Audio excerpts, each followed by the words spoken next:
Well, that was silly. One moment. Sploosh!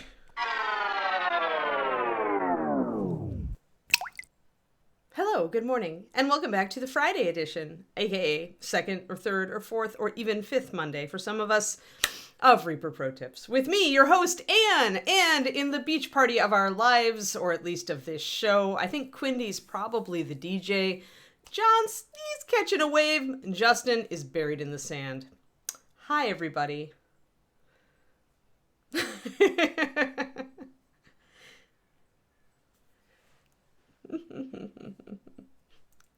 Yeah, I'm feeling beach party today. Are you guys?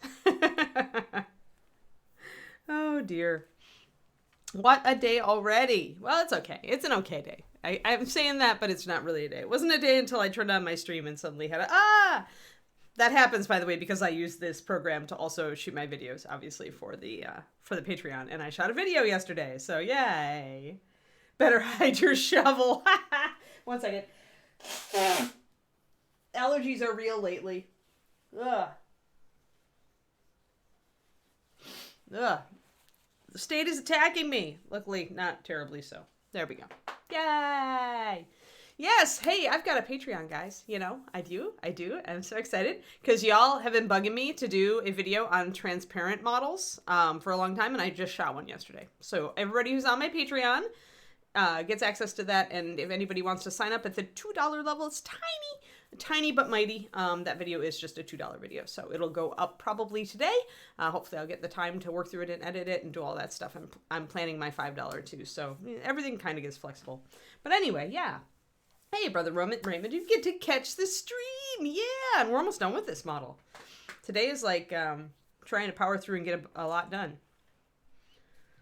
I don't think I've got a pup date today. Let me just check the Facebook real quick. I know I gave you guys a huge pup date yesterday with tons of pictures. And we'll see here. I don't know if there's a new one. Aw, okay, we have a cute. We do have a cute. We have a cute. We have a mama and daughter cute. Mama and daughter cute. Isn't that the cutest cute you've ever seen? So for those who have not caught the stream in a while, I'm getting a new puppy, and they are 5.5 weeks old right now. Yeah, isn't that the cutest? I love that. That's our breed. Like that, if there is a photo that exemplifies Shiloh Shepherd, with just the empathy and the personality and just the whole gist of Shiloh love, like that's it. That's totally it. So adorable. Oh, and this one's cute too. And then they lay down together. Aww. Aww. So yeah. So anyway, I just had to share that. That was too adorable.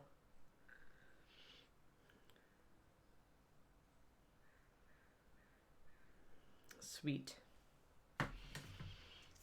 So that was Keyleth. She's one of the girls who is in the running for me being my new puppy. Mine and David's new puppy. Yeah. Too darn cute, right? Yeah. Rewilding. Oh, nice. Very cool. That's really cool. Alrighty. So we have our punch list. Punch list. Lots of punch list. So yeah, I have a punch list. I made it yesterday toward the end of the stream, after the stream ended, since I was looking at the model and I was noticing things. So, but yes, so yeah, puppies coming. I've got my puppy pile to pack because since I'm doing this alone. David's like, wow, you're packing a lot of puppy stuff. And I'm like, that's because I have to do this alone because you're not coming with me. So I don't have anybody to watch the puppy, when I have to stop for gas, and I'm not gonna leave the puppy in the car. So what I did, guys, here, let me share this. I found a pet carrier, like a cat carrier, but big for small dogs and puppies. It'll handle up to 21 pounds, I think. But it looks like a freaking duffel bag. It has pet something, its little logo on the bottom, but if you don't look at it, if you just look at it, because it's got open sides, but you can close them with Velcro. And so it looks like a duffel bag, except the top is mesh. So I'm totally sneaking my puppy into rest stops and stuff so as not to leave her in the car alone. Because no way am I leaving. And we're driving through freaking deserts. It's going to be 100 degrees. It's late August. There's no way I'm leaving my puppy in the car. No freaking way. It doesn't. David's like, well, you could leave the windows down. I'm like, David, if it's 105, leaving the windows down doesn't matter. So you donated to that? Cool. Cool, Kernika. That's really cool. And David, we're 34 months. Sweet. So yes, I'm totally sneaking my my puppy into rest stops and truck stops and stuff with me. Yeah, I like this one. I mean, and it was inexpensive. David's like, but we're never going to use it once she's going to outgrow it, blah, blah, blah. And I'm like, it was $25. I can donate it to a shelter and someone will love it for their cat. You know, it's like, I'm willing to do that because there's no other answer. I'm like, if you were with me, I'd leave the car running with the AC and you'd stay with the puppy, but you're not coming. And he's like, okay. So yeah, when you're doing this alone, like a 3-day road trip back with a tiny, like new puppy, like, yeah, it's like you have to prepare. I'm like, you must prepare.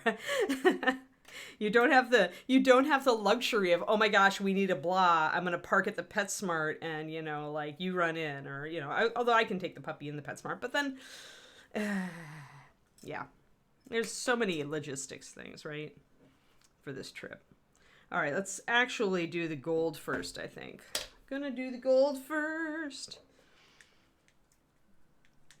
But yeah, I never had a real cat carrier for my cat because Panther was such a good, like both of my, Panther and Ishtar were both really good car cats for some reason. Like they were fine. They were much better if I just like had them on the seat beside me. Like Ishtar would just hang out. Like she honestly, and she was my Abyssinian. She was my first pet that was really mine when I moved out, you know, when I was away from my parents. It's still one of my favorite cat breeds. But I got her from a shelter, actually. I walked in to adopt a cat, and there was this purebred Abyssinian sitting in a cage, and I was just like, so she ended up being my cat, and I'm not sure why anybody like gave her up or anything, or if she just got out and nobody looked for her and she didn't have any ID, but yeah, Critico, yeah. I mean, like I said, I feel pretty good because I like donating stuff. Like I donated almost all of Kiri's stuff that was suitable to our local shelter. And I mean, it'll save somebody like money on a cat carrier, and it's a pretty nice carrier, so you know, or a tiny dog. But yeah, so I really don't feel bad about it. I debated, I made myself sleep on it, and then just didn't think there was any way otherwise that I'd ever be able to really leave the car. So I did plan for that too. I bought a collapsible cooler, one that's like cloth but got a waterproof lining, so it can actually like you can fold it up and you can expand it. And so I'll put that in my luggage too, and then I don't have to buy a bulky cooler that I'm just gonna like throw out or have to find an owner for when we get home, because it'll just fold up and we can store it. I already have a big plastic cooler, but obviously I can't take that on the plane with me. So yeah, it's all this logistics stuff. It's crazy. All right, so let us use, let's use Lantern Yellow. Let's go back to our old standbys. Rich Leather, Lantern Yellow, because I want to make sure that my gold pops decently. This is pretty rich gold. And then white. Honestly, when you're doing NMM gold, even if you don't remember which yellows you used or you don't remember which like formula you used, if you just like mix what you've got and then kind of look at it and compare it, if you notice that it's your gold that you've already done is brighter and maybe more yellow, all you have to do is glaze with Lantern or Saffron Sunset and you'll be fine. Fine. All right, let's get this going. Then I can babble at you guys while I actually am being productive, God forbid. My Reaper order should get here, hopefully this weekend. And then I will have brand new models to prep for this show. Looking forward to it. Ordered some cool stuff. I'm glad that so much stuff is being done in Bones USA. I did also order some metal. Like I was just looking for a particular example model, and They only had the kind of thing I wanted in metal, so. But you guys know we do metal every once in a while on this show anyway. And there is a lot more Reaper metal than there is, Bones USA at this time, so. But yeah, what I'm trying to avoid is like regular bones with really small models. Although I do paint regular bones with big models, as you guys know, from Sphinxy, right? Oh, let's get in focus a little closer to where I am. Yeah, Sphinxy. Sphinxy was a regular bones. I think the regular bones material is quite good for bigger models. Like, I've never been really disappointed with it in the bigger stuff. I think, do you guys, correct me if I'm wrong, I don't know if they even note this, but I think the Elemental Scions, which is some of the next stuff we're going to be painting for bigs, I think they look like they're in Bones Black. Like, I have to, like, really, I don't know if they tell us. Yeah, they do. Okay, they are in Bones Black. Okay, cool. Now I know. So we'll be painting some Bones Black also.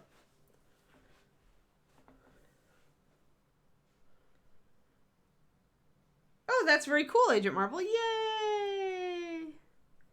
Yay for paint and take. Always good.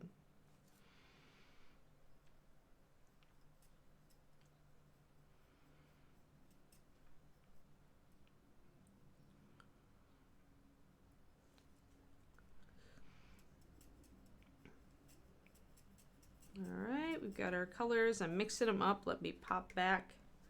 You guys can see, as usual. As usual, I'm mixing my mid-tone instead of just starting with a pre-canned mixed tone like NMM base. I find that I get close to the same color, but I have a little bit more saturation in there, which is why I typically will do like 3 drops of Lantern Yellow. 3 or 4 drops of Lantern Yellow with 1 drop of Rich Leather makes a color that looks a lot like ochre, but it is a little bit brighter, more saturated.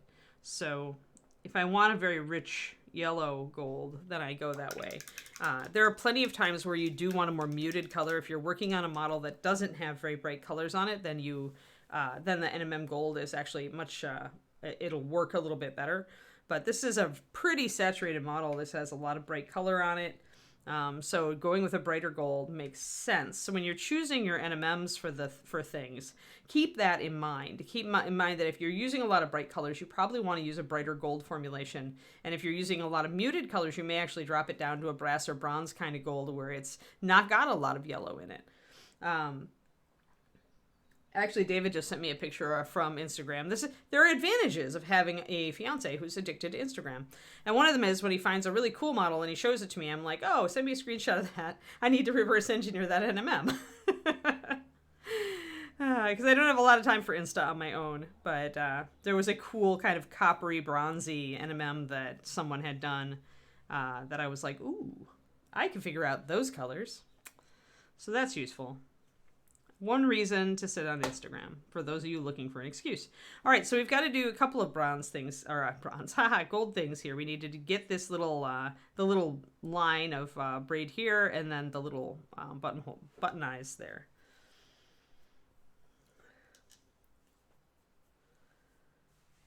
Yeah, hopefully they will. Hi, Zox. How's it going? Yeah, I'm glad it's Friday. I mean, it's been a weird week for me since I got a shot that made me react pretty badly. So that felt like losing 2 days. Like, I'm like, it's Friday already? What? I'm not complaining or anything. It was just weird. It feels weird. It feels like I lost half my week to that shingles vaccination. But I feel like great today. I felt great yesterday. I got a lot done and I felt great today. So I'm a little scatterbrained today, but that's just me.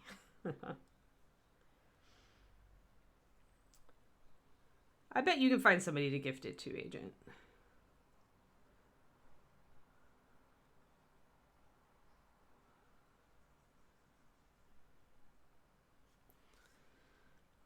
Although with layer up, that's actually, more when you're a little bit past the beginning stages. But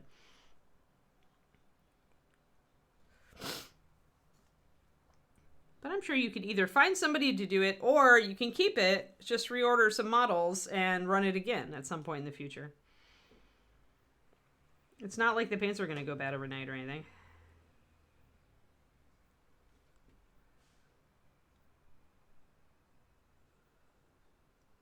Boop.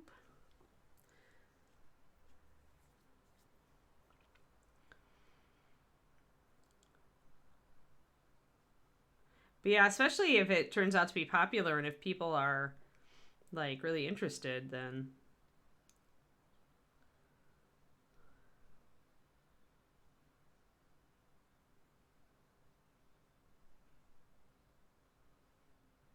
there we go.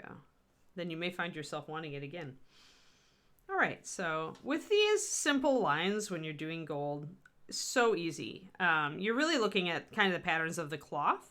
So you can see that there's kind of a dip. Can you see it? It's like really subtle, but there's a real subtle dip here. So I would probably put a shadow or leave a shadow here and then highlight either end. Because this definitely has a bulge out. There you can see it kind of. You see how it kind of swings downward and then it's even at both ends. So that's how I would, you have to have the variation for NMM to look right, but you don't need a lot of variation, especially because there isn't a huge fold in here. So, but you can't paint the whole thing just yellow. It doesn't look good. So you've got to kind of artificially induce some variation. I am going to mix up a shadow, but a really subtle shadow. Russet brown is my typical go-to for gold. You can also use ruddy leather if you want a red gold, if you're like using like a lot of old Egyptian gold had some iron in it and would go reddish.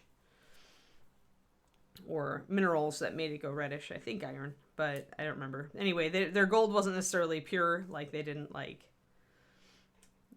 It would often have other stuff mixed in. All right. Let's get that thinned. I'm gonna thin it down 2:1. Paint to water. Man, seriously, my dropper bottles lately are just like not wanting to drop.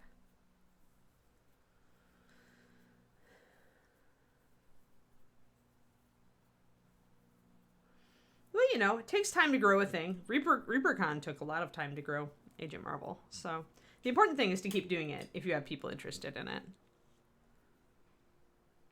Because, you know, people might go, oh, yeah, I should do that next year. And then the next year they'll kind of forget, but they'll think, oh, no, I need to remember to do that because I said this last year. And then maybe next year they'll show up. It's people. Everybody's so busy.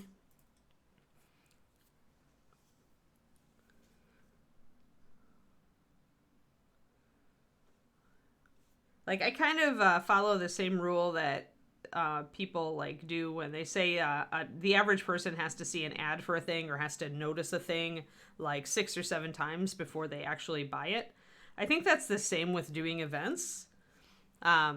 Where, you know, maybe somebody hears about ReaperCon and goes, oh, that's interesting. And maybe they hear about it again and they're like, yeah, that really does sound interesting. And then the third time they're like, I should look this up, but they don't. And then the fourth time is, man, my friend is going to this. Now I really want to look it up, and they don't. And then the fifth time they look it up, they're like, oh my gosh, I need to plan to go, but I can't go this year. And then the sixth time they show up. You know how it goes, because that's how my brain works with stuff that it just kind of like gets on your radar, and then you kind of remind yourself, and then you like eventually look it up, and then you engage, right? Like there are books like that. Like, you know, I'm on my finance kick right now, so I'm like looking up books again and re-listening to books like Your Money or Your Life, which I really enjoy and haven't listened to for years. But you know, there are books that I have heard of all these years that I just never picked up. Like an example would be like Rich Dad, Poor Dad, which I think I'm finally going to pick up because he talks about, you know, finances and, you know, building for retirement and stuff like that. But it needed to be on my radar for ages, and I needed to hear about it multiple times before I bought it. So I think that's the same for events. And that's why I think you should never give up. Even if you're in your 3rd or 4th year and it's only grown like a tiny bit, like hold out hope, because the longer you do it and the more fun people have, it'll surprise you. Because then word of mouth will travel. Do you have a local game store, and have you told them about it, or is it only for church, for people who are actually members of the church?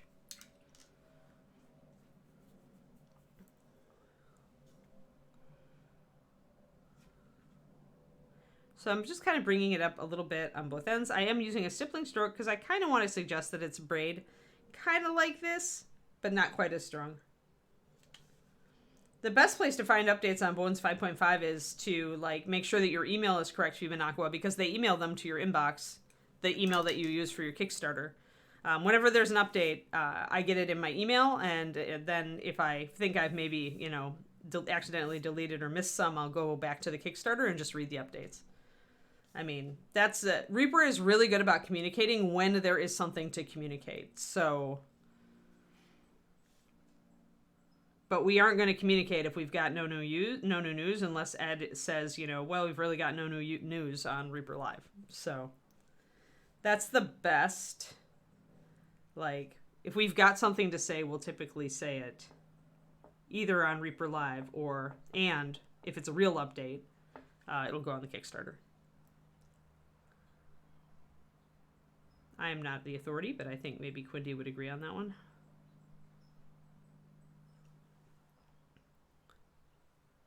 All right, so just a little bit of texture. Right, exactly. That's what I figure. We're in the waiting game now, where everything has to be sent, and then everything has to be shipped, and everything has to be, for Bones 5.5, everything we're waiting on from, overseas. So at that point, if they don't have any updates, we don't have any updates, so. Yeah, which means we're waiting. If there was something to update, there would be an email. Like, I believe that this would be a thing. But yeah, our problem is that when we're depending on other people, or the boat is on the waves for ages. Like somebody just said, though, the second container isn't even expected to arrive till early September. So when that second container arrives, I assume there will be an update. But there's nothing Reaper can really do except to say, still no update. So I can see why they're not just doing that. But yeah, I mean, if you really... It seems like what... Curse said, yeah, first container has arrived, second container is on its way, expected to be fulfilled mid-September. There we go. Did you learn that from Reaper Live, Cursed? Or was that just part of the old updates? Oh, there's been email updates since April. Live and email. Yeah, okay, so check your email and make sure... check your email and make sure that it's not going to spam or something, Vimanaqua. Like, Gmails are notorious for this. And Yahoo also, as an experienced Yahoo and Gmail user, I can say. So many things, go to my promotions tab or crap on my Gmails. And I'm like, grr, I do not want this in promotions. I do not look at promotions. So, yeah, best to check.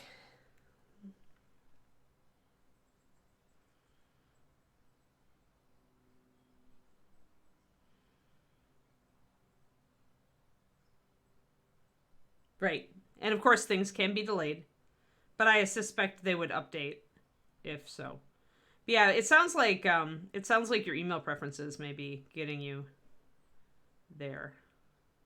Vimanaqua. Always double check. I found it necessary, even especially when I sign up for a mailing list, Gmail's pretty aggressive and pruning that stuff out because it just doesn't understand that it's not spam. So I find that I have to wait for the emails from whoever I just signed up and make sure to star them. Go check my my promotions tab and make sure that I star them so that I see them. And usually it'll learn then that, hey, once I've opened a couple, it's like, hey, she wants these emails. But it is kind of annoying how you have to babysit some programs.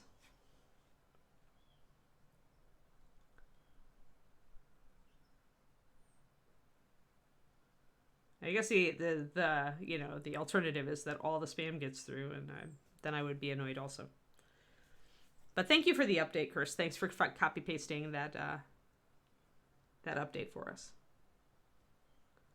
And now I know the answer. So if somebody else comes in and asks, I can say they were expecting the second container in September. And that's the last container for 5.5. Am I correct? That sounds like there were just 2. So I'm just taking my highlight, my base yellow, my ochre color, and I am very gently picking up some areas on here. And you notice I'm not super neat about it either. I mean, there's no need to be like super persnickety as I'm doing these highlighting. I can take my liner and clean up some stuff. Yep, that's it. Only 2. Yep. Awesome. Yeah, thanks for that update. Very, very cool and useful of you. Awesome. Gold star. Kirst gets a gold star. I'm going to use brown liner just so I can have a nice thin line that's not too strong. When I'm doing something like this with a light color next to a light color, I really don't want a super dark line. It'll start, I mean, this is already kind of a cartoony model. It's very Pixar looking, but I don't want it to be too strong when you're working light to light. So when you, this holds true too, guys, when you're doing fair skin tones. If you're trying to put a line between your fair skin and your blonde hair, or you can see where I'm doing it here with against the white, right? And there isn't a super heavy dark line here. It's more of a slight shadow. And same here, I don't want a really heavy line because light to light. You want enough so that they do show up as separate from each other because you are dealing with 2 light colors and it can be hard. Sometimes blonde hair, especially if it's kind of a mousy blonde, it does blend in with a fair skin tone. So you do want a little bit. There you go. Quindy, woo!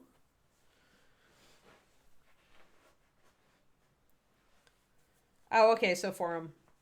Yeah, I saw that I saw an update go out with a list of stuff that was in the first thing. Yes. Thank you, Quindy.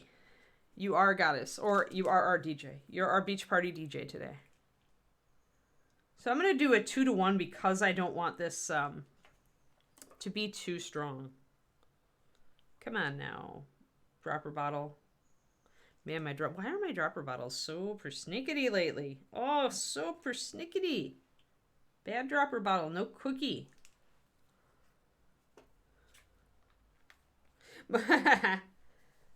Oh, okay, cool. Yeah, I usually don't go onto the social medias because they can suck up my brain for much time that I need to be used working. But yeah, I do check my email, and I could swear that I saw one come through email.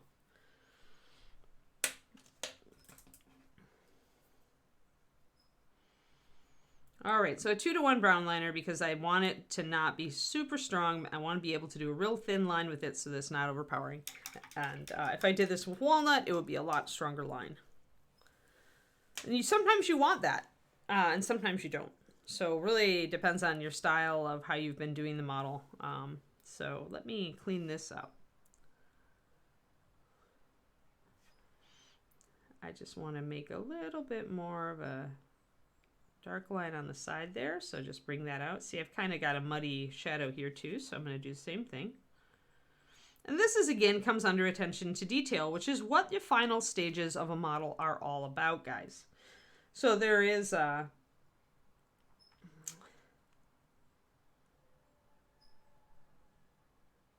second. Boop.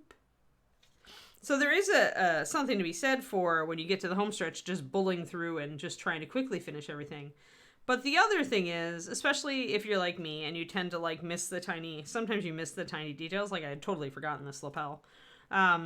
It does pay to go and be more painstaking in your finishing work. Because, oh, that one went a little heavy. See, that's a bit artificial there. I'm gonna wipe that one out. These top and bottom. And it really depends on what you're aiming for. If you're trying to get the model done and it's just for you or it's for gaming or whatever, then just do it to the standard that makes you happy. If you're trying to impress somebody or you're doing it for a competition model, then it pays to make yourself slow down in these final stages, agonizing as that may feel. And just try to make sure that you pay attention to all the little details. That is something that I was taught, like, with my first ever, like, real competition effort, I still remember how much I was like, oh, really? I have to sit in and paint all these tiny chains on this wolfen, right? Every link, what? You know. But, oh, hummingbird. Hummingbird with flowers. Oh, other hummingbird chasing first hummingbird away. Sorry, distracted. Squirrel. But I love hummingbirds, and I cannot lie. There's little territorial little beasts, though. They really are. And around here, you always see like one's like zipping in to steal some flowers, and then the resident hummingbird going ee and buzz bombing them. I didn't realize they were such territorial little birds until I started learning about them. But yeah, so I mean, it all is your approach, right? I was really trying to compete with people like Jennifer Haley in this painting competition, and so my mentor at the time, was just like, no, you've got to actually, like, you really have to focus and make sure that all the details are good. And in the end, I don't know that it mattered for that competition. It was an online competition, so it wasn't like people were picking up my model and looking at it. It was, I think, more about the story and overall effect and overall painting in an online competition. But in-person competitions, definitely, we're looking at the level of detail that you've executed, and if you've just phoned it in. If you phoned it in, like, blatantly on any part of the model, then we're like, well, why did you do that? Does it make sense because that part of the model is in shadow, so it shouldn't get as much detail? Or is it just that maybe you got lazy in the end,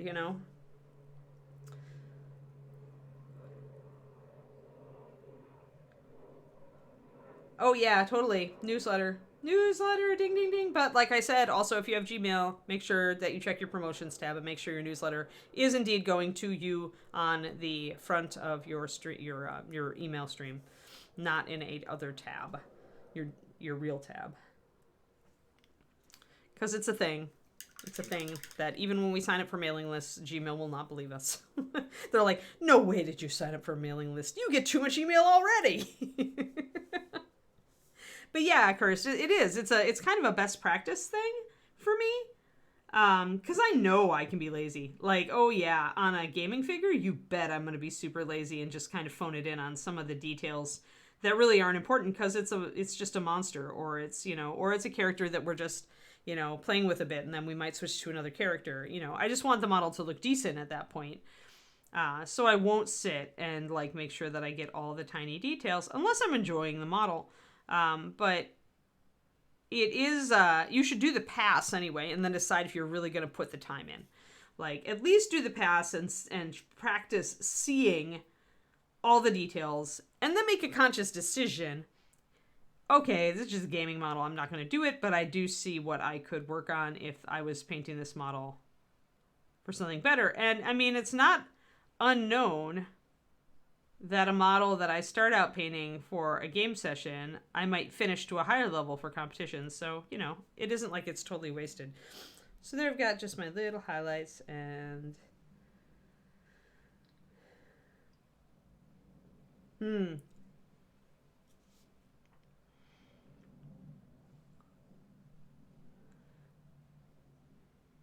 Yeah, my Gmail's been pretty good, but my Gmails are all my kind of my business accounts, like my Painting Big account and my writer account and stuff.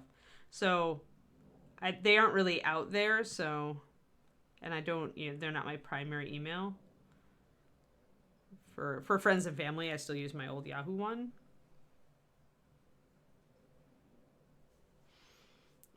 So my Yahoo one is the one that gets spam more often. But I'm very good at hitting the spam button, so it's been trained decently. Also depends, I think, how much stuff you generally sign up for. And where your email is, But yeah, getting hacked is rough. I'm sorry that happened. Email's weird. That's what it comes down to. Email's weird. It's just a little touch of white at the bottom of each of those little eye holes. And then I'm going to grab my my really pale yellow and do a couple of little at the center of each of these areas that I'm highlighting. And just using the side of my brush here. I don't even need to use the tip of your brush. Just boop, boop, boop. Because it's a raised area, it's going to let the paint go onto it. I'm going to highlight the other side a little bit more too.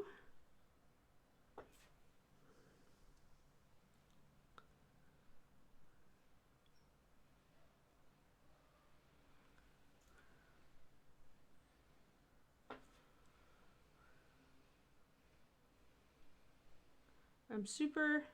It's funny, I'm always super excited when summer is coming because I love the weather. I love the hot.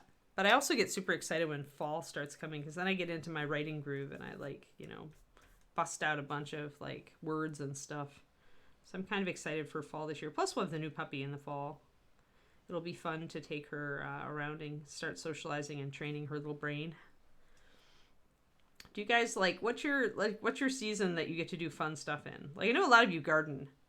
But like for those of you who like do knitting or crochet and stuff, do you look forward to winter because you have more time for that sort of thing? Or does anybody look forward? What do you look forward to fall or winter for? Like, is there anything that makes you look forward to fall or winter? I know for those of you in hot climates, you probably like the fall because it's better weather.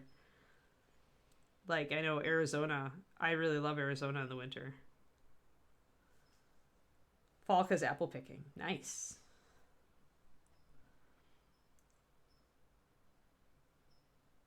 I also really love the springtime in Texas. I think that Texas, southern states in general have it nailed with springtime. Like it's just so gorgeous in those states. Halloween, yep. Oh, you get late sunrises.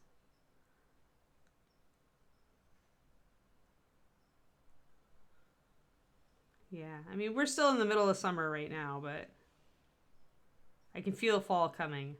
I've let myself have kind of a break from writing. I've still done little bits. I figured out my magic system and my like world's cosmology more, which I needed to do. But I haven't like been doing my daily 1,000 to 2,000 words or whatever like I do in the fall. So I'm kind of looking forward to getting back to that. Can feel myself regenerating. I'm one of those people who needs to regenerate oomph. Like I put a lot of effort toward a project and then I really need to like just take some fallow time to regenerate. Yeah, I love fall beers. I mean, I don't drink much anymore, but yeah. Yeah, the winters here are pretty mild, but I also freeze at like 50 degrees. So. Hoodie weather. See, for me, it's flannel weather. I find it actually really, really amusing that David grew up in Seattle in the 90s, which is prime grunge territory, right? Prime grunge. And he is like, he's allergic to flannel. Like, he hates flannel. And I'm like, but you're from Seattle in the 90s. He hates it. I'm like, come on, you like grunge. Where's the flannel? See, yeah, it is funny, isn't it, Quindy? Oh boy, I do like to. He trolls me so often that I love to troll him. When I find a trollable topic, I get some of my own back there. All right, so I didn't really get this shadow down very well here. There we go. Now it's nicely defined. So this is just little tiny stuff, right? Little tiny details. But yeah, I love my flannel. I do love my flannel.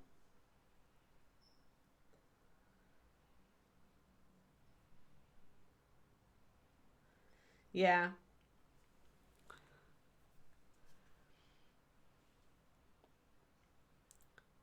Yeah, I can see how that homebrew would be maybe better for outdoor brewing. The places I've lived have always been so variable in temperature that you had to brew indoors. There was no good outdoor brewing season really in Wisconsin or in Texas, I think. It just varies so much. There we go.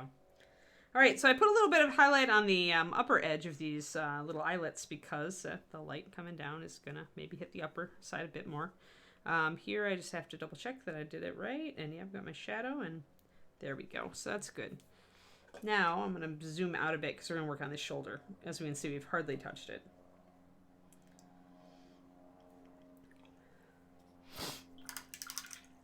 I think I'm a summer and fall person primarily. I mean, fall and winter is when I go into full writing gear, and I love to write like that. I like to really get into it and hit it hard because I'm just in the mood during those seasons. Like it's where the weather is crappy, and I'm not like enjoying being outdoors. So it's prime writing time for me, prime creative time. There we go. So put a shadow. Different temperatures of rain. Fair. Oh, I love warm rain. Love it. I miss it so much. Because we would get summer thunderstorms in Wisconsin, and you'd get that warm rain, and I just miss it. So I am going to keep this pretty dark here. And I totally did not, speaking of attention to detail, look at that. I totally didn't even do the gold there. This is why you need to go around the model and do that kind of assessment. The attention to detail.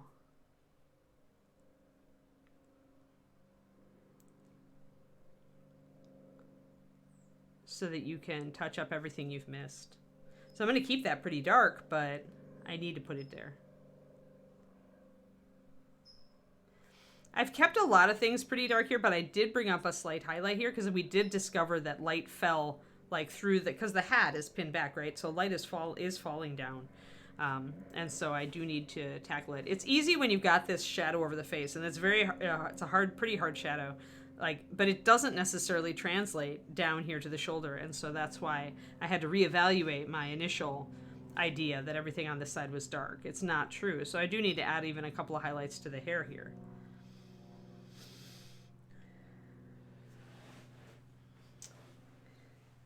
Yeah, one of Reaper's employees, Katie, who handles who I lived with after my divorce. She makes mead. She's got a big, whatever you call those carboys, like thing on her counter. She does it indoors.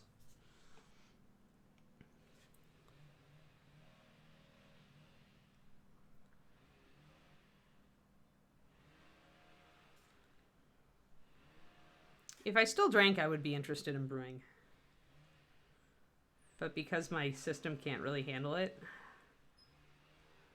it would just be sad. So I have a beer every once in a while, but for the most part, I am unalcoholed these days, which is fine.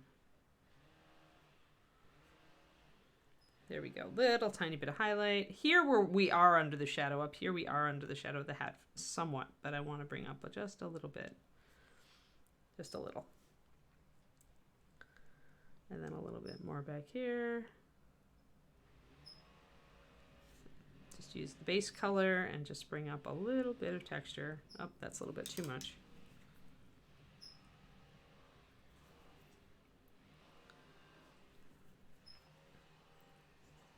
Yeah, I used to like meat a lot. We've got dog friends that brew meat as well. Or I could say I've got dog friends. David doesn't have my dog friends yet because he's only met Bridget. Because she was down right around ReaperCon. She was down in our area last year, I think, or the year before. So we met up for burgers.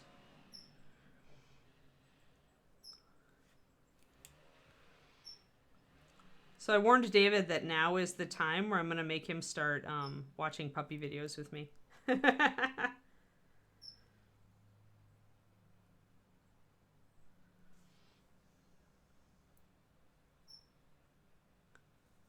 Because I'm like, you have never owned a dog, and now it is time for you to watch some how to raise a puppy videos. So that you understand what's going on. He's accepted the challenge too. He's like, I bet after a year of this, I'm gonna be good. I'm gonna be good at dogs. And I'm like, we did In and Out right by a ReaperCon, just because Bridget is keto. She's actually the person who got me into the ketosis diet, and I'm still low carb, and they do a really good lettuce wrap burger.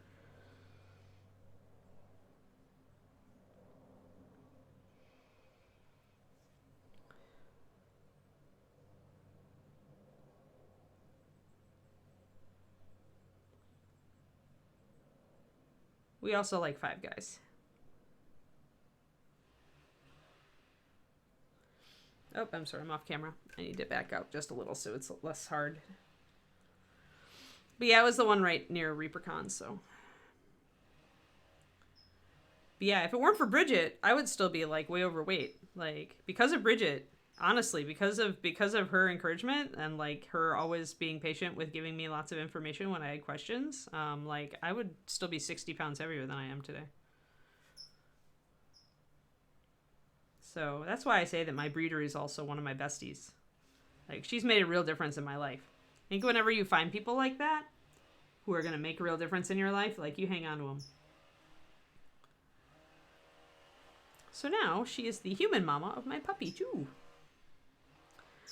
Yeah, I like Five Guys because I like their sauteed onions and mushrooms. They do a good job. Their burgers are a bit sloppy for keto. I always have to eat my burger with a fork and knife, but I don't mind doing that. So, I'm used to it after all this time, doing the low carb thing. Buns just seem like wasted calories to me these days.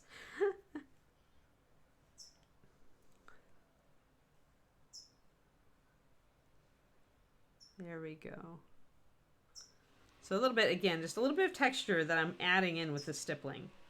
And if you have things like this that are just straight, you can always think about, would there be a little texture? Is this actually like a really tight, twisted gold braid kind of thing? Because there's definitely that precedent, right?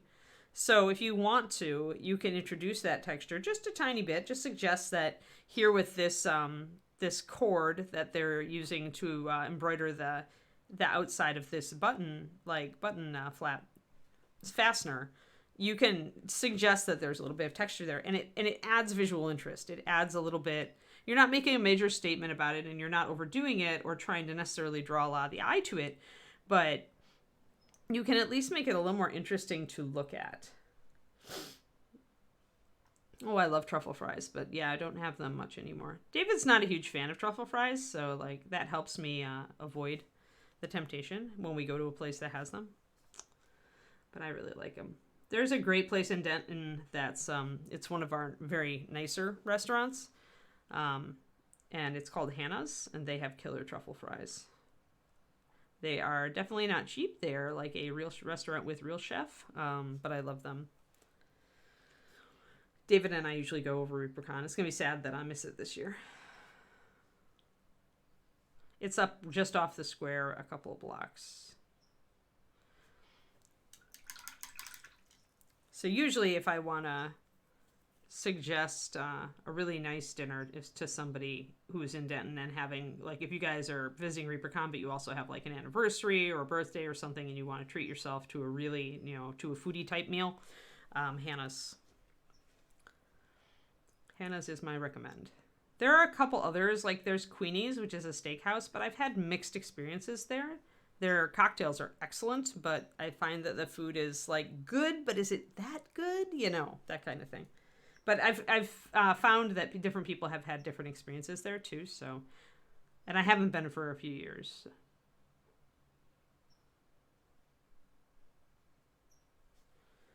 But Hannah's has never disappointed me.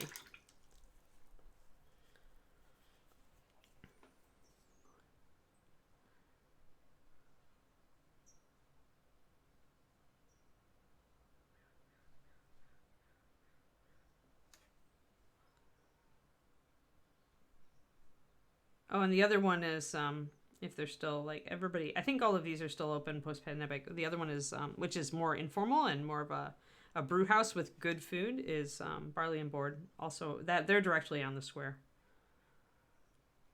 They're my other favorite Denton restaurant. My favorite sushi place in Denton is actually far away from downtown, so I don't usually recommend them, but I always try to go when I'm in town. And that's J Sushi, which is off the 288 loop. So actually, if you're going to the Reaper headquarters and then you're headed back to the con, it's on the way. But those are my Anne's personal food picks if you are going to ReaperCon and would like some tasty foods. And then, of course, you've got a lot of the standard chains around the con center because you're right near that university, and university's got a lot of options.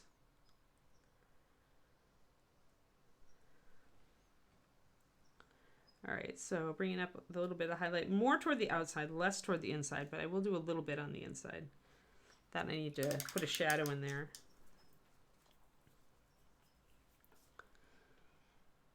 But yeah, more often, if we're going to do burgers, we'll actually make them ourselves since David's gotten so good with the grill.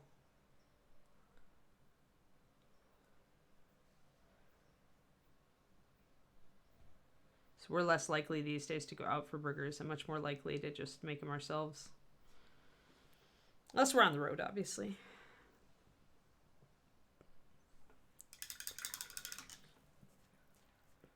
So again, throwing some shadow in just for a bit of variance here to, again, if you don't shade, then it's not really going to look like it's metallic or shiny. It's harder to make it look that way if it never varies, because obviously as the surface moves and tilts and gets shaded, it is going to have different effects on a reflective surface.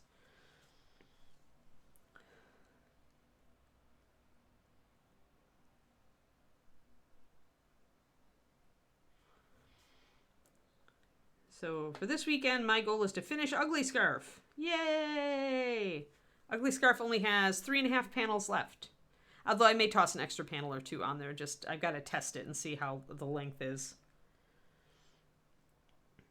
I do like a slightly longer scarf usually.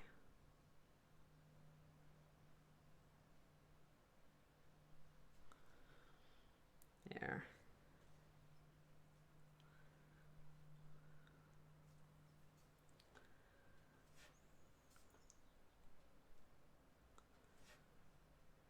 And then I can move on to my amigurumi animals.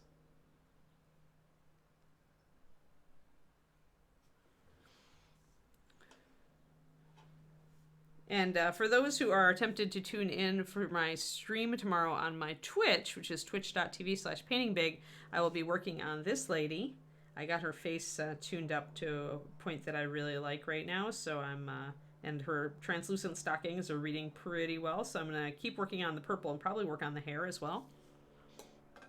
Her hair is going to be more strawberry blonde. I'm going to actually start with kind of a reddish color and highlight it up to blonde. So I'll probably work on that tomorrow. Really like that model and want to get a nice paint job on it. I've been working with my brain a lot lately. Oh, I love sweet potato fries. I'm there, Pendrake. Actually, the air fryer does such good sweet potato fries. Like, it doesn't burn the tips like the oven does. I'm so happy about it. But yeah, I've noticed, guys, lately, and this may speak to many of you, I know, because we've talked about it before, but just this, I think this is a trap that competition level painters get into, but it can also be for those of us who are just trying to push ourselves all the time. But just like you feel tired thinking about working on a project because you're so used to having to push yourself and push yourself and push yourself, and you just don't want to do that. And just remembering that it's okay to just paint something. Just paint it. Like, you don't have to do fancy freehand. You don't have to do, crazy good NMM. You don't have to do, like all this like insane stuff on it. You just need to paint it. So I'm trying to get myself lately is back into the school of just paint it. Just paint it. I've got all these beautiful models. And if I did like a low-level competition paint job for me on all of these models, they would still look great. It's just like the pressure can build up. Where you're just like, ugh, I don't feel like painting. But you really do feel like painting. Like, you want to paint, but then you look at a model and you're like, you don't feel like painting. So ask yourself if maybe you're being too hard on yourself and you need to just sit down and paint and have fun with it and not learn anything and not, unless you feel like it in the moment. Like, if you feel like trying something fun in the moment, do it. But don't pressure yourself.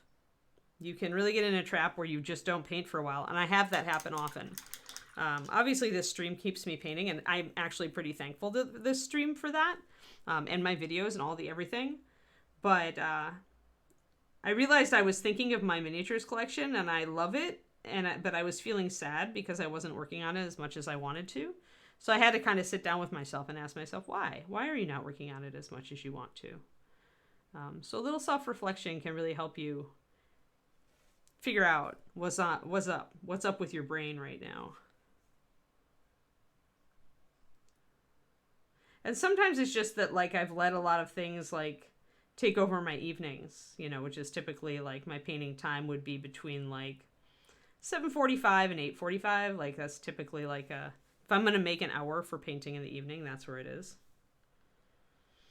Yeah, it's not even analysis paralysis, though, for me, Zox. It's more like I'm not getting hung up on the actual analyzing what I'm going to do. I'm getting hung up on the pressure of performing to my level, the level I've got in my head, right? Like, I feel like painting, but I don't feel like painting competition level. But I'm always painting competition level. So do I really feel like painting? You know, it's like a weird thing. And I do see it, like, even in people who are striving to improve, who are intermediate level. You don't have to be like a competition high level painter to experience this. But it is about just rediscovering the fun in your hobby. So less about like the analysis paralysis, more about expectations, pressure, personal pressure, putting too much personal pressure on yourself to perform or improve or to paint at a high level or a certain standard. So watch out for that. Like, that is probably the primary, if I really have to nail it down, that is the primary cause of me not painting as much as I would really like to be. It is the expectation pressure that just makes me feel tired before I even start. And so lately, I'm just like with these limbo models, I love them so much and I want to paint them so much. And it's been true since I got them, but I haven't touched them up to this point. And I just had to be like, okay, just paint her. Just do exactly what you want to do as much as you want to do and don't do an iota more, right? Just that. So paint her like you would paint her for stream and then do more if you want to, right? We put so much pressure on ourselves.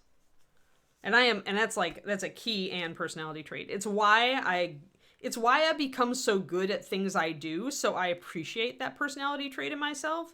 Like, any field I'm in, I generally get pretty respected in, and I get knowledgeable about, and that drive is a good part of that. But I can also just exhaust myself with expecting so much of myself on that level. And so when you've got that, and if you're perfectionist, you can run into the same sort of thing.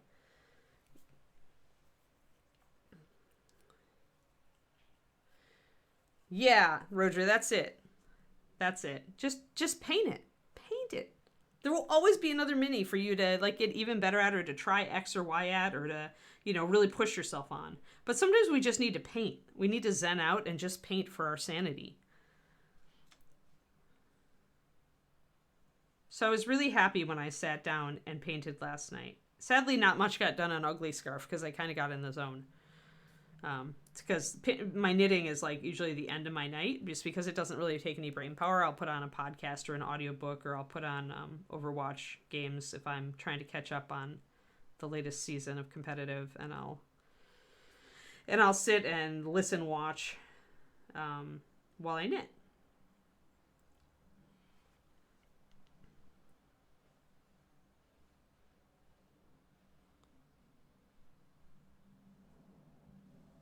I'm consuming a lot of audiobooks lately for that stuff, both while I'm painting and while I'm...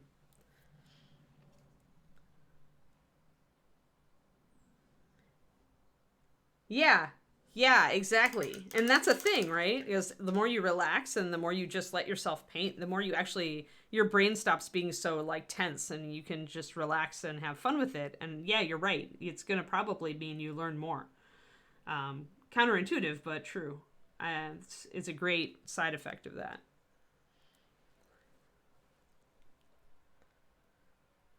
Yeah, Crowley. That whole expectation thing too, right? And sometimes the problem with that, the biggest, baddest thing with that expectation stuff, Crowley, and Zeke, is you will burn out. Like, understanding that burnout is real, and that kind of expectation-based painting, that kind of pressure, high pressure painting, that's what's going to make you burn out. That's what's going to make you quit your hobby for months. Like, it's a danger sign, right? So if you feel tired, listen to yourself and tell your friends, guys, I'm just kind of tired. Like, I really can't do this right now. I need to take a break. That's it. And if they whine, well, maybe they should take up painting. Yeah, right. Yeah, Kroniko, that's the way. Yeah, and that's kind of why I've been doing more audiobooks and less Overwatch. Because with Overwatch, I like to watch the games and then I forget which row I'm on. I forget to use my row counter. But with audiobooks, it's easy because right now have been practicing knit, stitch, and color switching. And so that I feel I've got that pretty hardwired in, and if I'm listening to something that doesn't distract me visually, I can handle it.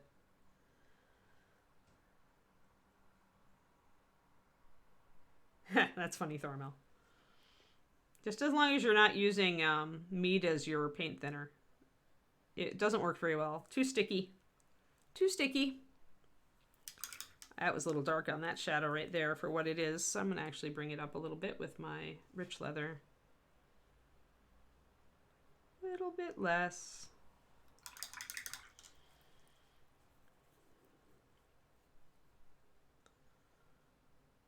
Oh, beholder. Funny Nemenzi.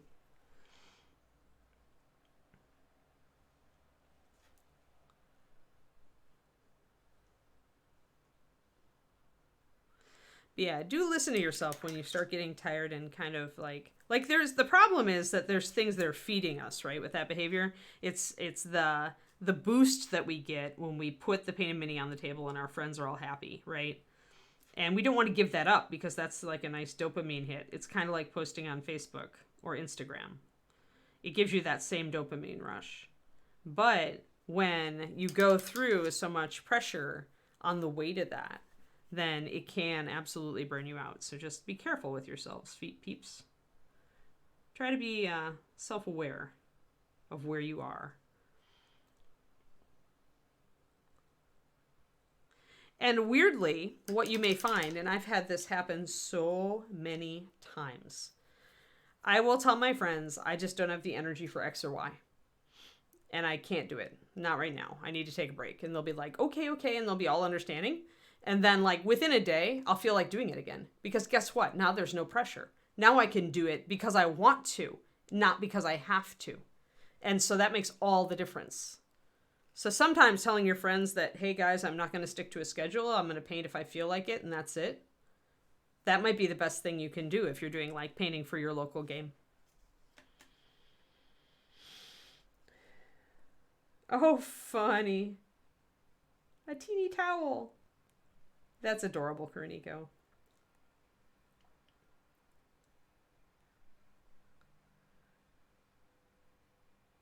Ah. Yeah, I beat my WoW addiction years ago when I realized it gave me no real tangible benefits in the real world. And so I don't have that one. But I used to. Nemenzik, so I do get it. David is in his NMO groove right now. He's back. The new Mythic Dungeon season started with WoW, so he's back dungeoning. And of course, the new expansion will be out in the fall. So I'll pick it up and play a little more when the new expansion comes out, because I want to see Dragonlands. I want to see the cool stuff. I want to see the story. And then I'll fall out of it again, because I'll be like, I want to work on something else.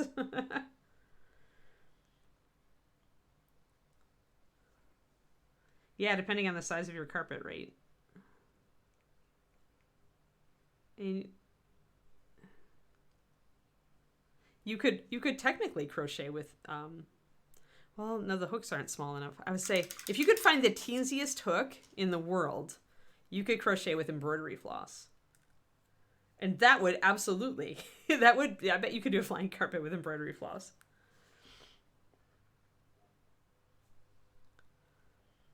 I used to have a teensy hook. I don't remember what it was for, but I found it. It was when Bob and Julie and me and a bunch of the sculptors were all at Hobby Lobby looking for random crap to use as tools.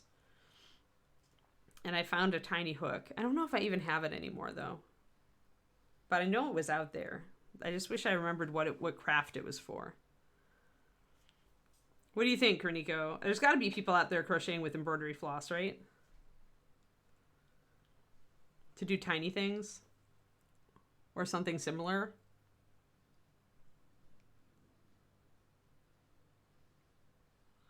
Gonna put a little highlight there.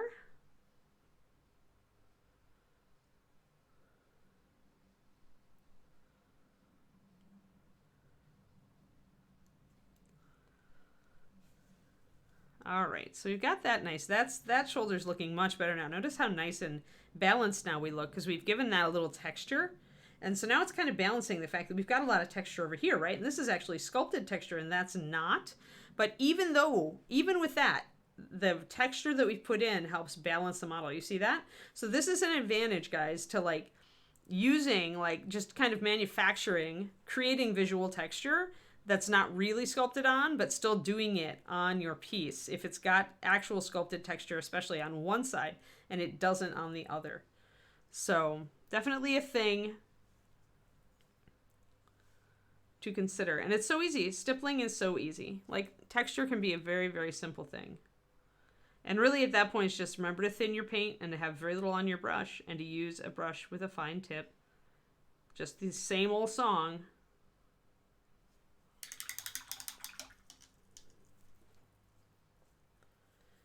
Right, yeah. There's got to be tinier. Like, doing tiny little crochet project. I could make a tiny, oh my gosh, a super tiny amigurumi. Super tiny. That would be so cute. Oh my god. Okay, I can't do this. It would be a keychain. It would be a keychain amigurumi.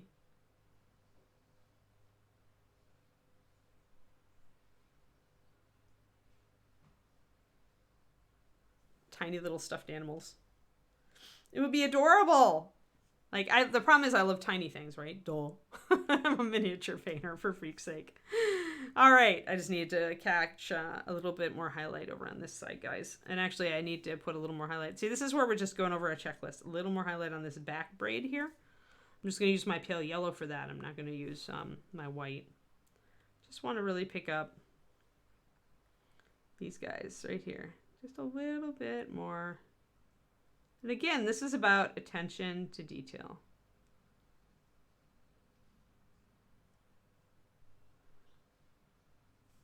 Personal satisfaction for me. There we go. All right, excellent, excellent.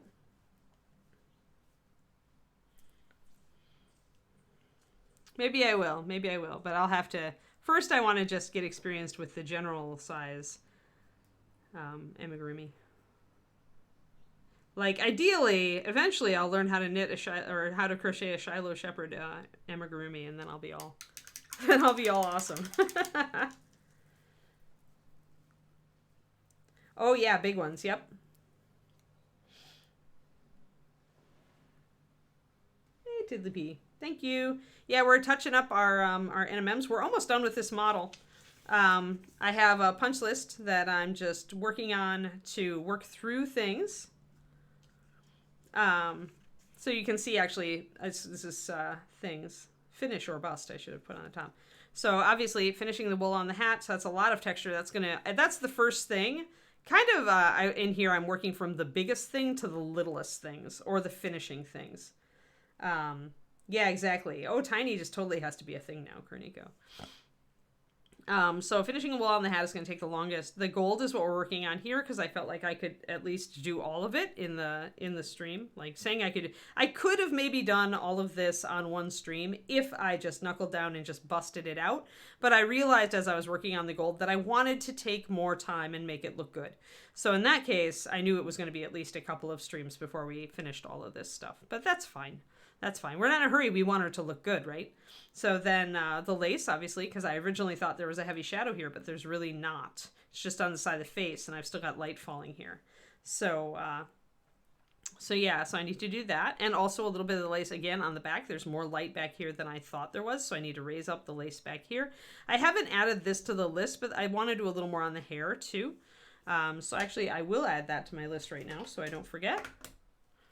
More on the hair on shadow side. More on hair, shadow, and side and back.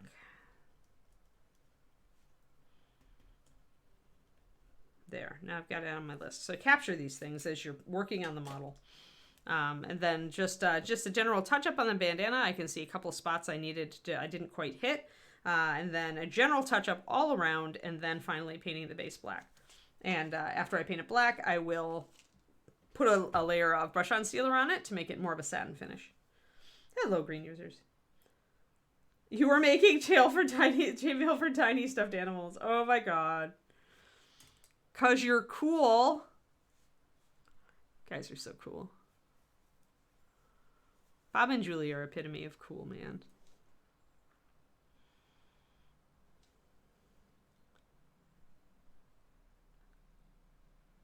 Julie, I want to be like you and Bob when I grow up.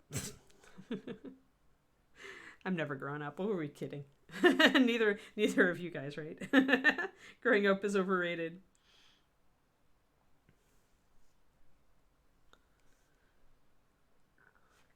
I think I warned my mother several years ago. You realize I'm just never going to grow up because there's no reason to. But yeah, I think tiny amigurumi, and they would be fast, like relatively, depending on how tiny of yarn you were using. Obviously, they'd be probably the same if you were scaling down everything. It would still take the same number of stitches. They would just be super tiny stitches. But I don't know. It'd be fun to kind of mess around with that. I do want to make a shepherd. I'm sure somebody out there has a German shepherd or amigurumi pattern. But I'm finding that I'm picky about my, I bet everybody does this, where you get into a certain amigurumi style that you like better than others. And I definitely want like a more like just a ball, like kind of cute style. I don't like the ones with really long arms and legs, like more like a traditional stuffed animal. I don't like those at all. I want cute. I want maximum cute out of my tiny stuffed animals. Is this any surprise? Not really. All right, so just bringing up the gold there a little bit. Who are you calling a grown-up?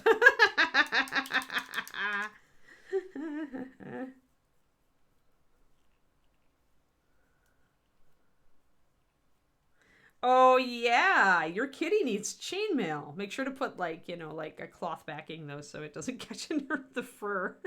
That's all I think of as, like, snags. Fur snags. That's just bad. But yeah, obviously you need to pick up chainmail. Or you could do some knitted. I bet you could get a... Maybe there would be a knitting or a crocheting stroke that could mimic it. Mimic the texture. Or you could do a knitted thing and knit some rings into it, maybe? I don't know.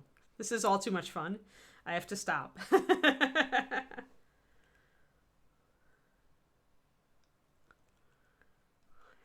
All right, so that's about as much as I want to do there. Not a lot. And then over here.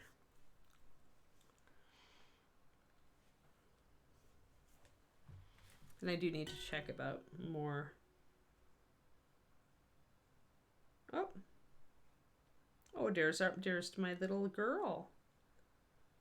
I believe this is Vexalia with her mama drinking.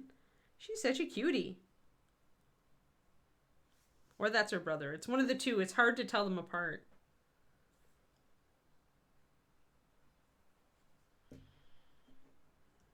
I haven't done a pup date, so let's see. I was going to look up a quick pup date for you guys.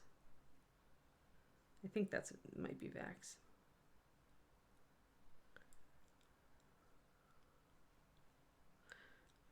Let's see here. Doo-doo. Looking for pictures. Oh, I think she just posted more pictures. Let's see. Oh, it was just a couple.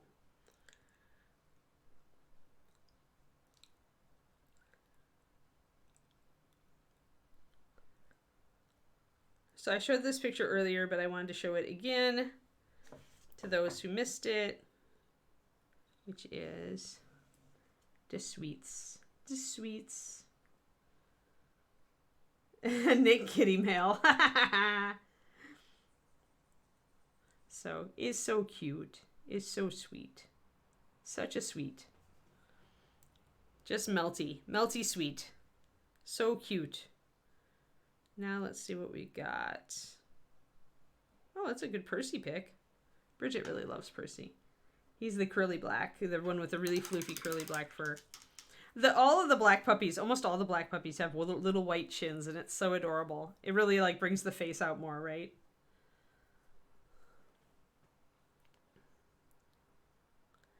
Oh no! Okay, so this is a puppy. This is such a puppy picture. He's like, he fell asleep with his teeth locked into the tarp. They are getting to be dingoes at this age, folks. Very, very dingoes. Because almost 6 weeks. 6 weeks is such the dingo age.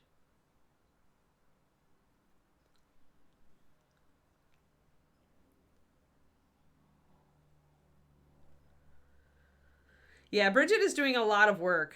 So like big, like cleaning out the pen and deep cleaning and like doing like tons of laundry and these are cute with the feet.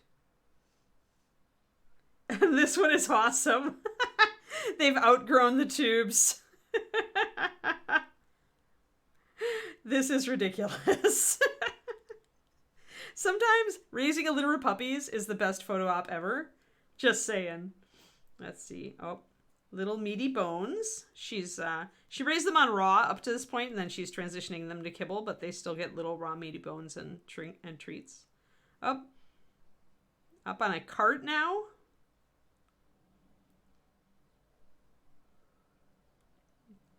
And then the face. Grog. Grog is always like those. He's got such those light eyes. You can see him. They almost look blue. Bridget assured me she is actually not pooping here. She's actually just balancing because the cart wants to move. But that's Vex. It's one of my girl possibilities. Pike. That's another girl possibility. She's a sweet little Pike. She's also got a white chin, though it's hard to see. She also has a little white chest here. And she's like nom on the finger. But not really nom, she says. Just gentle nom. Grog, the 18 charisma, yeah. Although he's a barbarian. Another Grog. He looks a lot like my Leo did as a puppy, actually. In the face. Zammy sitting outside going, can I come in and nurse the puppies? This is her refuge, though. Percy. More Percy. Let's see. Up, Kiki. I.e. Keyleth. That is the third girl. So now you guys have seen Pike, Keyleth, and Vex. Those are all my girls. All my girls. Oh, there we go. There's my Vex. Oh, that's a good picture of her. This is my favorite. Like, this is the puppy I really hope is a good fit for me. Like, she's my girl. She's the tiniest one, but I don't care. I just like, oh, that face. Just give me that face. 24/7 that face. Right? Totally. I like her better than the Sable. I really like her little V for victory on her chest. She's just so cute. Yeah, with the little bow tie. This is actually the white bow tie. You see it on German Shepherds too sometimes in some lines. But it was in Tina, our breed founder. It was like one of the markings her dogs always had. So like the Shiloh Shepherd breed has a lot of those bow ties running around. Kiri had one too. It's just really cute. But yeah, and then her little dark feet with her little white toes. Yeah, so probably, like, should keep a little bit of this dark, but you can see the dark is kind of shrinking. Like, she was born almost all black. And then as duels get older, the black will shrink up to a point. And usually you can tell from how dark the toes are how much it's going to stay. So I say she's going to keep a little bit of this. A little bit. She'll probably keep a lot of her dark face. But, yeah. She's so cute. Oh my gosh, I'm losing it. I want that to be my puppy.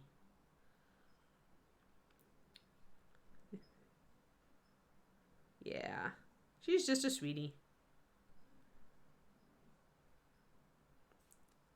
Yep, and I think that's all. Yeah, that's all of them. So, yeah. There's your pup date, folks. Yep, there. You got a pup date before you left, Crowley. So, yeah, we'll see. Probably it's either Keyleth or Vex. But I have to see what their conformation is like. I gotta see how close they are to Shiloh Shepherd type. And I've got to see what the temperament is like. So we can't keep a girl who's too much for David. Although I kind of trust David not to be too permissive, so I'll be a little open-minded there.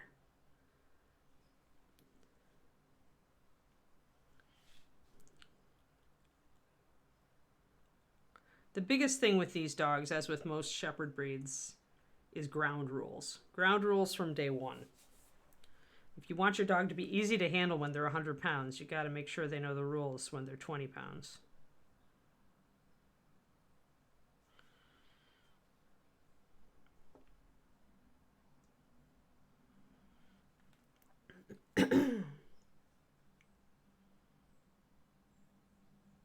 I'm going to introduce some more of that texture back here.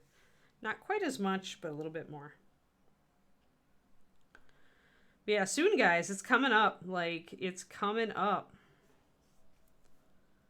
2 weeks from today, I fly. 2 weeks.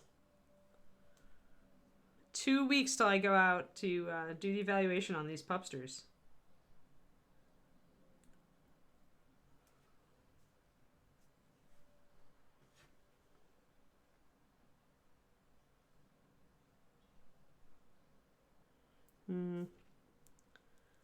It's a little bit too much there.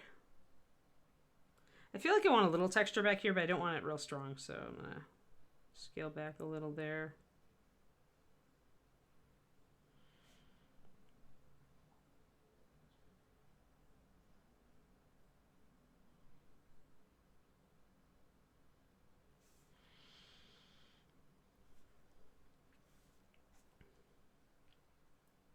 But yeah, remember, guys, I'll be streaming on my own channel tomorrow. We'll be doing that limbo model that I showed, my battle nun, as I like to call her. Probably be doing a little more skin and hair, maybe some purple.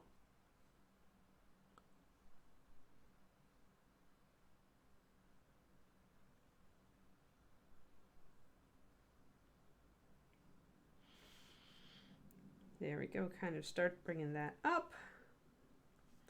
Yeah, I mean, won't bring her home that soon. Obviously, it's going to be a whole nother week. And I'm going to be gone, I'm going to be gone for a whole week, guys, pretty much. I mean, I'll be gone from, I'll see if I can do my stream on Friday morning. I don't think I can, though. I think I have to fly out. So that means Friday, I think it's the 18th, am I right? Here, let me just look. We'll close up this stream because I just want a little bit more, I think, of highlight there, but then we'll be done. Let me just check my calendar real quick.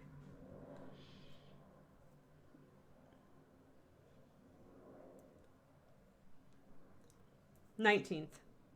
So I'll be flying out on the 19th. Yeah. And I will be gone all the way through the 25th. Because we're pretty much, 24th could be a very long day. Like, it's like I have 2 nice legs for the first 2 days, but then the 24th could be a really brutal, like 12 to 14 hour, and my body might not be up to it. So essentially I'm leaving myself room to stop in Reno and then do the last 4 hours the next morning. So assume that I will not be on the 19th, 22nd, 23rd, 24th, and 25th. I will be back that Friday. So you'll miss 5 full days of Anne pretty much. But I'll be back on the 26th with a brand new puppy. So if you want to see the puppy, 26th of this month. Tune in. If you tune into this stream, no other day. Yes. So if you tune into this stream on no other day, then it should be the 26th of August. The inaugural Pup Day stream.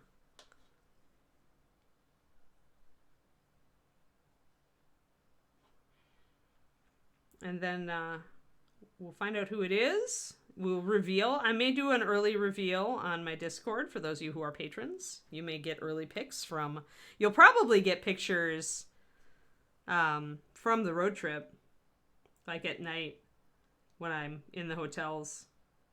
You may get road trip pictures of the puppers. David's got a cam, but I need to get a powered USB hub. Yeah, you won't miss the puppy, and because I won't be on either, I won't miss you, Wendy, because otherwise, when you're gone, we miss you so much.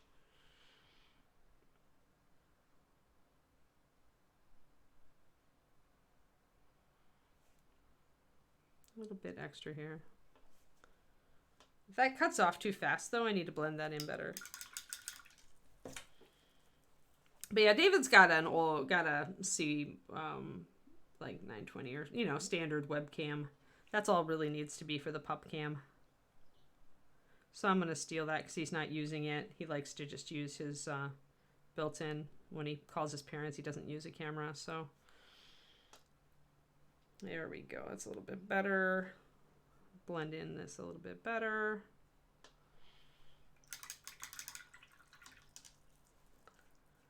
Yeah, stream can't function. Yep.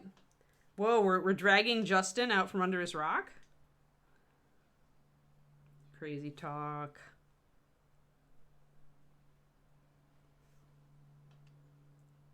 There we go. That blends in. That's what I wanted.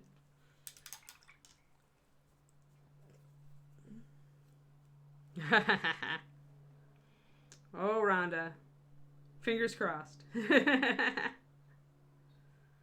I'm sure it will be fine. Justin is getting like offended right now at me in my head.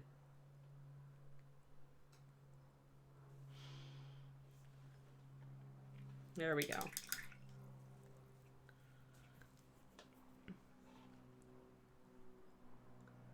Just a little bit more and then we're done for the day. I just want to bring up a little bit here on the edges.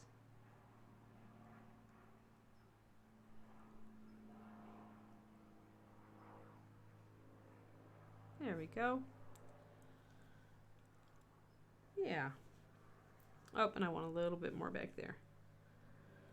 Little tiny touches, just little stuff. I think I want it even more dark than that. There.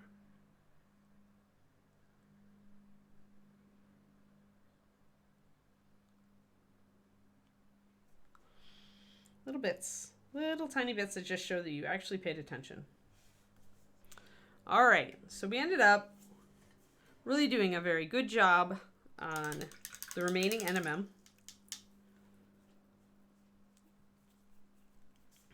And catching some details that we might have otherwise missed. So yeah, I do want a little more light, just a tiny bit more light here. But yeah, so she's looking very nice. Every little bit, she'll look a little more done until we really have nailed all of the stuff. But she's really close, and I can cross off the gold from my list, which is nice. So it was a satisfying feeling to cross off that gold and cross off that item on the list. So, and a lot of these are going to be such quick things like touching up the bandana and just a general touch up. I may do that even off stream. I'll probably do these last three things actually off stream, and we'll maybe call her done after we've done the hair and the lace and the wool. So yeah, we'll work it out. But she doesn't have doesn't have more than 2 additional streams, and then we will be starting on one of the scions, one of Jason's elemental scions, either the air one or the water one. Water is actually my favorite, so I may start on that one first. Suitable. We'll take our water dwelling sailing pirate, and we will go to a water scion elemental scion. And then the other scion, the air one, will probably replace the centaur once the centaur is done. But the centaur has actually like a little bit more because I want to kind of do a base for him, like with a capital B. So yeah. All right, guys, that's where we are today. Hopefully this was instructive for you. We also talked a little bit about motivation and not burning out and expectations and stuff like that. So if you tuned in late and you didn't catch that, go back and catch the VOD on Reaper's YouTubes. I will be streaming on my own channel tomorrow. We will be working on Little Miss Yakun from Limbo. Just to continue my job of putting some nice paint on her, definitely doing some hair, and probably continuing to do a little bit of skin on her hands, which are attached to a staff that I haven't brought along yet. So yeah, that's what we be doing tomorrow, and that'll be at 3:30 USA Central Time, if you feel like it. Yep, y'all have a great weekend too. Yep, and Reaperland. Remember Reaperland today. Thank you very much, and thanks Quindy for being our DJ. Yep. I'll see you guys later. Bye-bye.